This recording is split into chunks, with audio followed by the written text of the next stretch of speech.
Today we're going to take the Essentials Guide and we're going to use pages in it to make our student their very own notebook so that they can work independently. So let me show you how I did that. In class, your student needs to have several things in order to be successful. First of all, I recommend using a binder that's 1/2 inch to 2 inches. Let your student make something fun for the cover. It'll make them take ownership of their binder. If you've purchased any of the Trivium tables, feel free to stick those right here in the front pocket.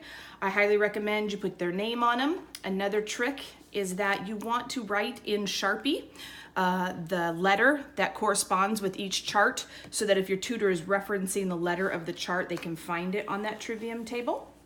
Each one of the charts has a letter assigned with it.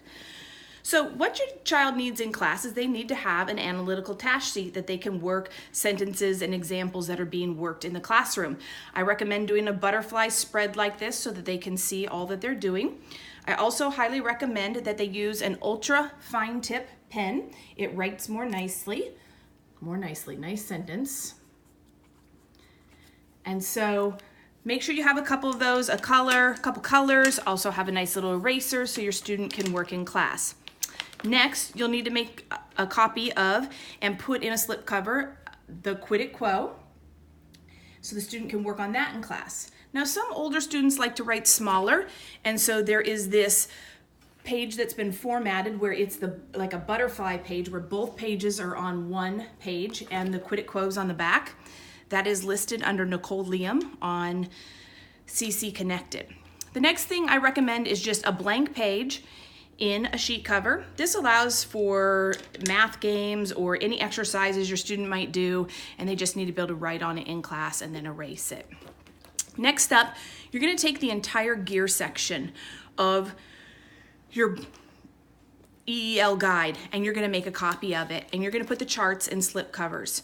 And what this does is it gives your student the answer and a blank chart to work on. So in class, they can do races, they can fill them out, they can follow along with the teacher. One benefit to having the entire gear guide filled out is that there are some charts that are not included on your Trivium table over here. And so it allows you to make sure that you have everything, plus you have a filled in and you have a blank. You can also use these at home for your student to practice writing their charts out. I also recommend that you tab them according to their corresponding letter, so they're easy to resource. And that's really all that your student needs to be successful in class and to participate in class. But now I want to show you how you can take this and set your child up at home to be more independent.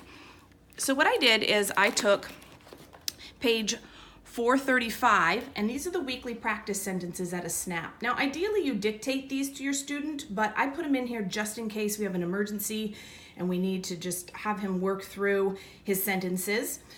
So I've copied that and put it in here.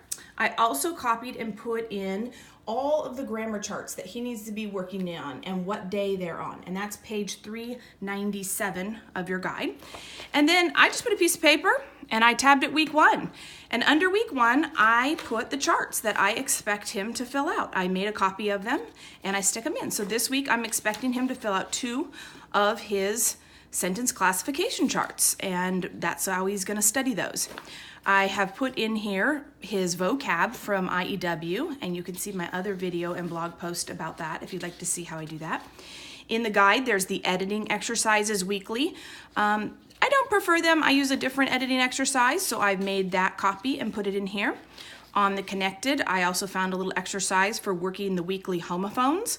So I have put that in here for week 1. And then in addition, he has handwriting sheets and he has his spelling list. So I put that all in the week so he has everything he needs to complete basically all of his language arts program. Now, for example, on week 5, we'll have started doing our analytical task sheet and we'll have a lot more charts. So I've put in his pronoun charts and his noun charts and his verb charts. And then I've also included his analytical task sheets. And it looks like I'm only going to be requiring him to do 2 analytical task sheets that week, but we are also going to be working on Quid et Quos. So I've put 2 Quid et Quo sheets in there. Looks like we'll have a vocabulary quiz that week, but he'll also be working on new vocabulary words Once again, homophones, his editing exercise, his spelling list, and his handwriting. So this notebook contains everything he needs for class, but also everything he needs to do to get his work done when we get home. I recommend only setting the weekly work up 6 weeks at a time. Otherwise, it gets too cumbersome. So this is a very simple binder of how you can help your child be independent and get all of their essentials work done at home, and maybe even a little bit of extra language arts such as spelling or that kind of thing. So I hope this helps you. I hope this gives you a good visual on one way that you can set your child up to be successful.